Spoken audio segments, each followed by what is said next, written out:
Yo, for many cosmonauts, FMOS is just a gift that keeps on giving. And this is not just because the airdrop was pretty big, this is also and especially because the high staking APRs do not damage the price, at least as of now. And this video is obviously not financial advice for you to now drop everything and go all in on FMOS and farm and chase those high yields for staking. But this is a video where I want to give you an update on where FMOS is standing right now, some of the statistics so far, and what's coming in the future. And if you appreciate that video and that content and want to learn more about Cosmos, then subscribe to this YouTube channel, number one. Number two, activate also the bell so that you don't miss any upcoming live streams. And there's a lot of them coming up with Sega Network, with Archway, with a lot of new Cosmos projects that you might not even have heard about yet.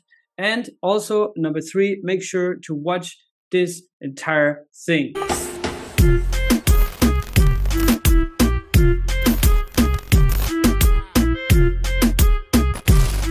Now, first of all, I want to say a big thank you to FMOS for being the channel sponsor here of Cryptocito, right?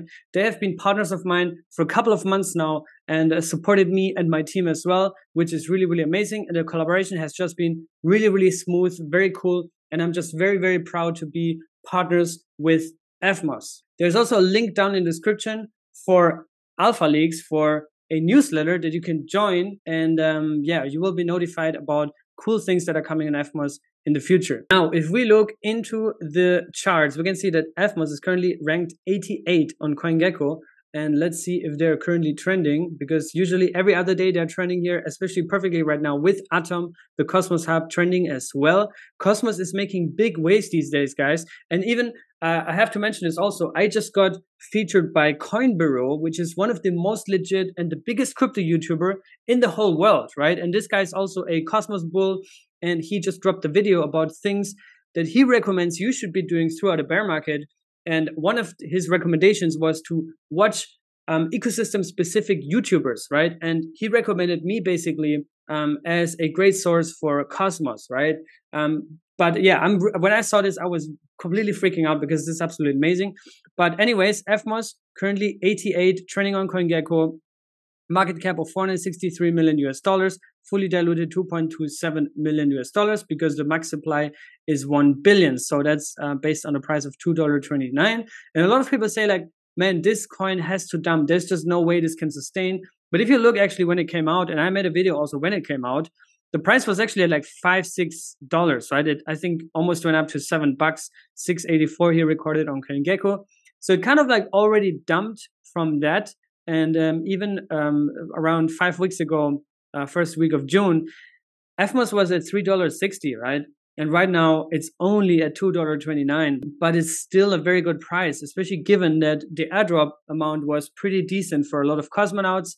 And the staking IPRs are just insane. But today I want to look into some of the statistics and the success story that FMOS has so far. And we can go here on mapofzones.com, the best site to track the establishment, the creation of the Internet of Blockchains, which is Cosmos here. And you can see if we zoom out on a 30-day scale, we can see that FMOS is the third most active chain in Cosmos, which is absolutely huge, right? They didn't have any seed round, they didn't have any VCs, private investors, early investors, none of that. This lane launched purely through funding from the Atom community, right? So the Atom community actually provided 100,000 Atom to bootstrap the development of FMOS, which has been called, has already been around since 2016.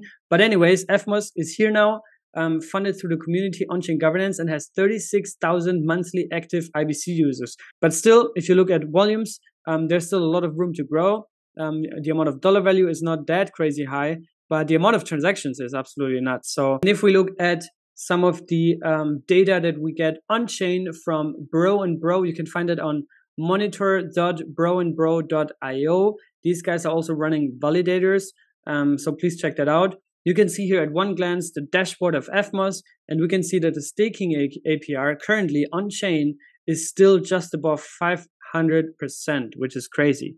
500%, FMOS has an unbonding time of 14 days, and the total bonded ratio is currently about 13.66%. And given that the Genesis supply was 200 million tokens, which is split between airdrop or REGEN participants, the community pool, and the strategic reserve, I think a lot of these coins are not really in circulation yet.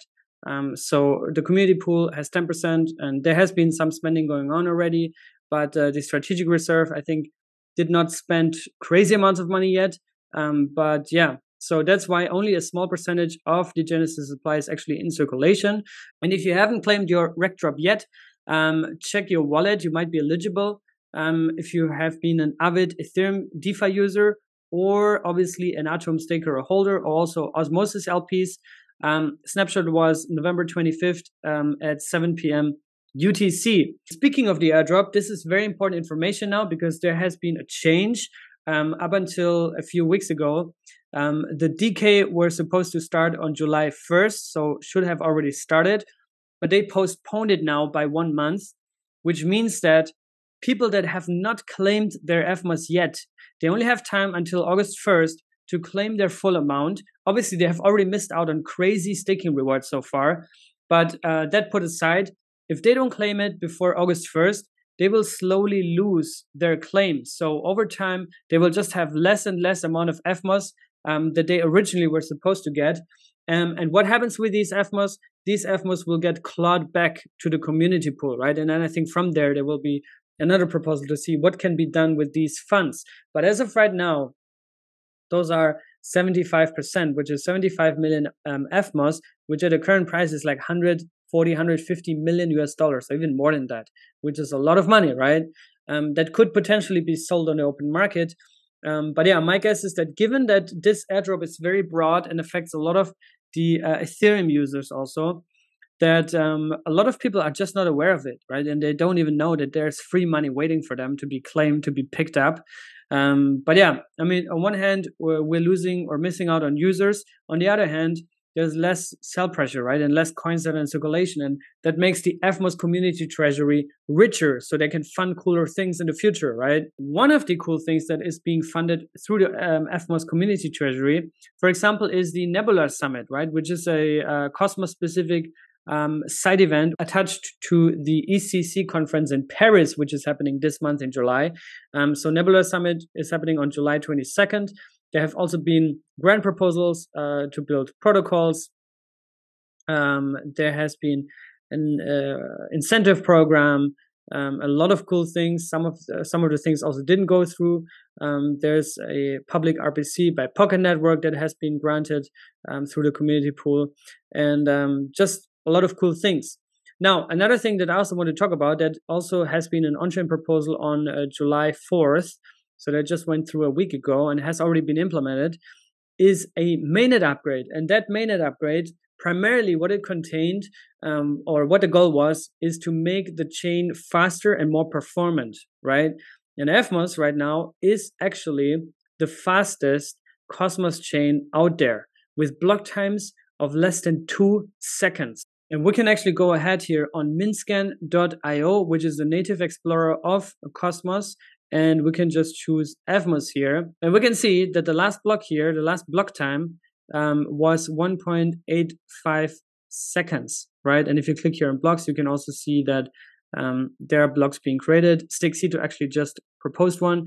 Yeah, it's really cool. It's just going one by one, block by block. And you can also see that here actually on Bro and Bro, the dashboard, that the block time is 1.87 seconds, which is really, really fast. And if you experience it, you know what I'm talking about. Now, you might think now, yo, Cito, you're just talking positives. This sounds like this is the perfect platform. It's going to the moon. It's going to change the world. It's going to be the next Ethereum, 1000x guaranteed. But let me tell you guys that this is just the very beginning. And obviously right now, FMOS is going through a very, very hyped phase because the APRs are so stable, because the price is so stable, and just because people are making a lot of money right now with it. And that's all fair. That's all good. That's part also of the user acquisition strategy. And you've just seen the numbers. There's a lot of users active on FMOS. The question, however, is what is next? How can FMOS really establish itself as a serious contender in the L1 space as a smart contract platform? Because FMOS, after all, is an EVM compatible chain, not just compatible, but like brings the EVM to Cosmos, right? It's implementing Tendermint on a consensus layer and the Ethereum virtual machine on the smart contract layer, right? Which is completely different to what JUNO does, for example, because JUNO is implementing COSM WASM, which is the Cosmos native smart contract layer. And Evmos is just targeting a complete different audience, right? Which are Solidity developers and Ethereum applications. Now, the big question is, will Evmos manage to onboard some of the DeFi blue chips, right? And this is something that I know the team is also really, really working hard on to get big applications to build on Evmos. So far, we've seen a lot of developments natively from the Cosmos community, right? Diffusion is gaining traction. You also see a lot of other DeFi protocols that are getting there. And just overall, also when it comes to NFT stuff, there's things going on, but nothing has really like killed it so far, right? And that's why I think moving forward, we will see a lot more content from Evmos about hackathons, about trying to onboard new projects, right? You can also see one initiative they started here with the Huobi incubator is an Evmos Momentum Hackathon that was just announced and is going to start on July 18th and goes until August 31st with a total prize pool of $500,000, right? Those initiatives, especially right now in the bear market where there is protocol revenue, there is money to be made, and we can also go into the tokenomics in another video, but there are usage incentives for developers to generate revenue if their application gains traction, which is unique. And those things need to really, really fire now, right? Now is the good time to really focus on that. I think the first step has been great to bootstrap liquidity, bootstrap the user base, IBC traffic, all these kind of things. But now it's really about getting big applications to build on Evmos, right? And there also have been on-chain proposals about bringing Aave to Evmos, and they already passed. There are still some bottlenecks in there when it also comes to oracles, right? I know Umi has been building an oracle network that is compatible with Ethereum compatible chains and Cosmos. But yeah, there's still a lot of things that need to be done along the way. And if you're listening right now and you're like, man, I'm a Solidity developer, I love this, I want to join another ecosystem maybe, I want to also have ways to get my protocol funded, then please reach out to me, reach out to the Evmos team, drop a message in their Telegram chat. And if you want to see what's currently going on, our friends from Swiss Staking Validator, they made this cool overview of what's currently going on the Evmos ecosystem, right? There's currently 57 protocols or projects that are building on Evmos, right? Some of them already have launched, some of them have not launched yet, right? And yeah, you can just browse through that. And also let me know, what applications are you using? What applications are you excited about, right? Orbital Apes is obviously a big one. But yeah, what we really, really need right now in the Evmos ecosystem is a killer application that onboards a lot of users and also proves this concept of the usage incentive, tokenomics, part of the tokenomics. This is super, super interesting. And I think once this is like proven that this is beneficial for developers, that this generates another source of revenue for them, then I think other developers will jump on this, right? It's all about getting this first killer application out there. Also, Kaif is coming up. So there are cool things that are already in the works and already out there, but we still need this killer application. Now, let me know what you think about the Evmos ecosystem as of now.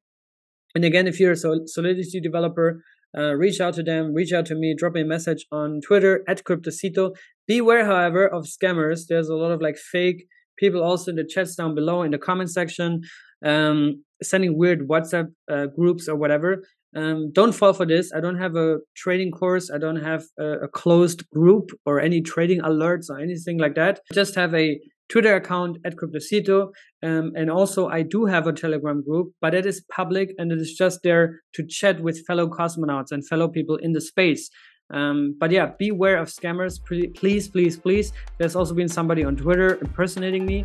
And yeah, I'll see you guys in the next one. Stay safe, be good, and thanks for watching.